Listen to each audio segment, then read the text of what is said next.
का पुल, दादा और दिलदादा, इंशे सीरियल, 74वां इंशा। शारिक अली। सड़क पर तेज ट्रैफिक और फुटपाथ पर हवालदार रहमत के पीछे मैं, फिर जोजी और कतार बनाए टूटे कदमों की मार्च करते फौजी वर्दी पहने 42 तलबा थे। नेशनल कैडेट कोर का ये दस्ता फायरिंग मश्क के लिए राइफल क्लब जा रहा था। अंकल कॉलेज के दिनों का कराची याद कर रहे थे। बोले, दस्ते को राहगीरों की दिलचस्पी, कुछ बच्चों की सताइशी नजरों और चंद आवारा नौजवानों के ओए टुल्ले के नारों का सामना था। पीआईडीसी बिल्डिंग से दाएं हाथ मुड़कर पुल की जानिब चले, जिसके ऊपर आती जाती गाड़ियां और नीचे बेघर अफराद और नशे के आदियों के लिए बची खुची जमीन पर तपती गर्मी से बचने के लिए ठंडी छांव का ख्वाबावर इंतजाम था।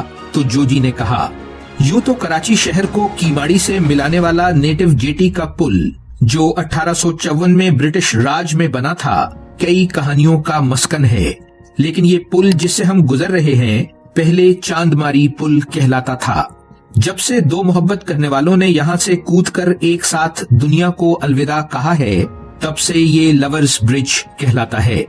यानी आपा बोली, एतमाद का वो पुल जो दो दिलों के दरमियान कायम था, काश उसकी हदें समाज तक भी पहुंच सकती तो कहानी का अंजाम कुछ और होता।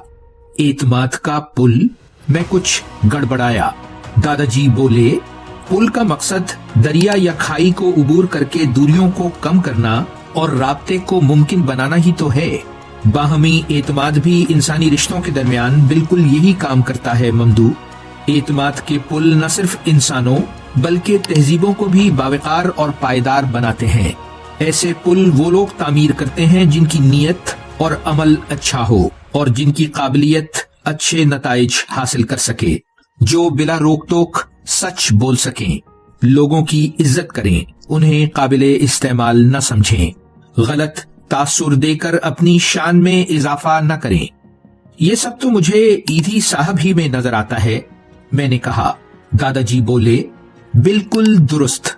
एतमाद के पुल की इससे बेहतर मिसाल मुमकिन नहीं। मजलूमों और बेआसराओं की तर्जुमानी करने वाले, दूसरों के ऐबों पर पर्दा डालने वाले यकीनन काबिले एतमाद होते हैं। वो वक्त और वसाइल की अहमियत को समझते हैं, अपने मसाइल की मुकम्मल जिम्मेदारी लेते हैं, इल्जाम तराशी का रास्ता इख्तियार नहीं करते, इंसानियत की खिदमत का अज़्म और मुसलसल सीखने की लगन दिल में रखते हैं।